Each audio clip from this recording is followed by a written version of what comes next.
Diwali horror story in Hindi. Diwali की वो खौफनाक रात। सब लोग यह तो जानते हैं कि दिवाली जगमगाती रोशनी और लाइट का त्यौहार है, पर जो ज़्यादातर लोग नहीं जानते हैं वो है दिवाली की रात अमावस्या की काली रात होती है। हर अमावस्या की रात काली शक्तियाँ सबसे ज़्यादा ताकतवर हो जाती हैं, लेकिन 19 साल का सुमित इस बात से अनजान था। वह अपने दोस्त विजय के साथ दिवाली की रात सड़क पर घूम रहा था।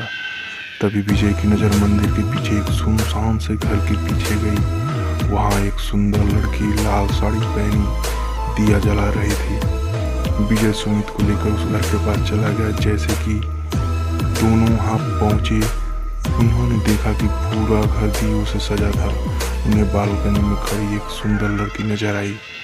उसने फिर वही मन लुभाने वाली मुस्कान देकर उन दोनों को अंदर बुलाने का इशारा दिया। घर अंदर से भी उतना ही खूबसूरत सजा हुआ था जितना कि बाहर से। मेज पर खाने के लिए अलग अलग चीजें रखी हुई थी। सुमित में से एक लड्डू उठाकर खाने लगा, पर उसके हाथ से गलती से नीचे गिर गया। जैसे ही सुमित लड्डू उठाने के लिए नीचे झुका, उसने देखा मेज के नीचे एक भयानक काली परछाई थी जो सुमित को देखते ही गायब हो गई। सुमित जैसे ही विजय को यह बताने ऊपर उठा, उसने देखा कि विजय सीढ़ियों के ऊपर खींचा चला जा रहा था।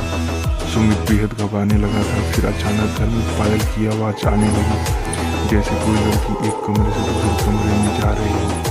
सुमित उस आवाज के पीछे सीढ़ियों के ऊपर चला गया, लेकिन ऊपर जाते ही उसे कमरे के अंदर पंखे से लटकी हुई एक लाश दिखी।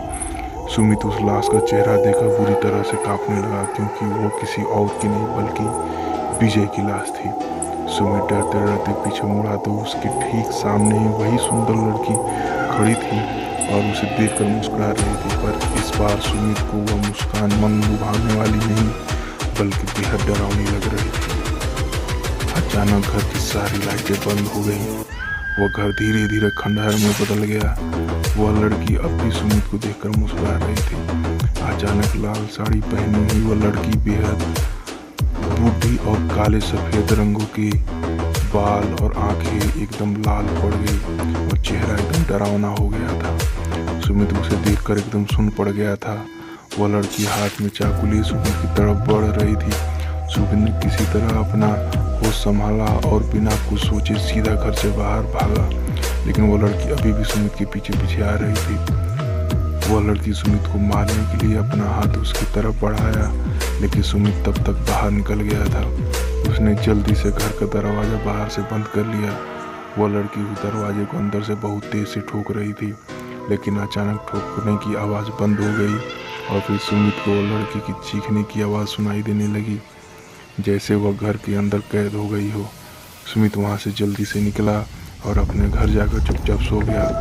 अगली सुबह जब सुमित उठा तो उसकी माँ ने बताया उसका दोस्त विजय कल रात से लापता है। तब सुमित ने पूरा किस्सा अपनी माँ को बताया।